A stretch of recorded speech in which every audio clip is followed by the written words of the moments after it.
was on the show, he actually talked about an anti-paparazzi jacket that was made of this reflective material that if a photographer took a picture of it, the flashbulb would reflect off the jacket back into the lens, and then Radcliffe would appear invisible in the image.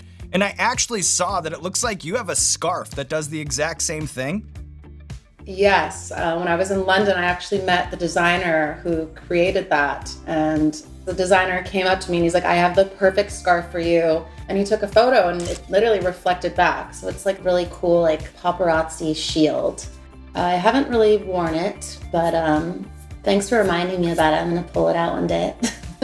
And you know, I've heard stories about you like going to Disney in full prosthetics to disguise yourself from photographers. When you think back, what is the story about outwitting the Paps that you're most proud of? Some of my proudest moments, I had one of my friends at my house and I put like a blonde wig on them and kind of like dressed them up how I am with like, you know, the Juicy Couture tracksuit with the hood up and the shades. And then like one of my chihuahuas, and then basically had them run out of my house, like trying to hide. And then all the paparazzi follow them. I've done that like 50 times, so it works.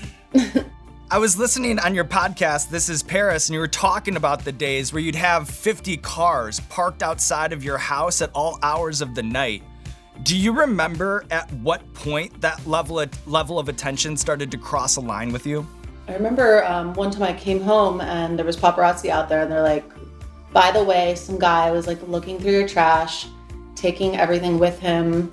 And he's been doing this like a couple times. And it was just like creepy that someone was doing that. And then they would just ring my doorbell and pretend to be other people. And one time I walked in my house and my housekeeper at the time didn't know because the guy said he was my friend. And he was just sitting in my kitchen, like waiting for me, which was really scary. And then them jumping over the gates, it was just very, just like intrusive all the time.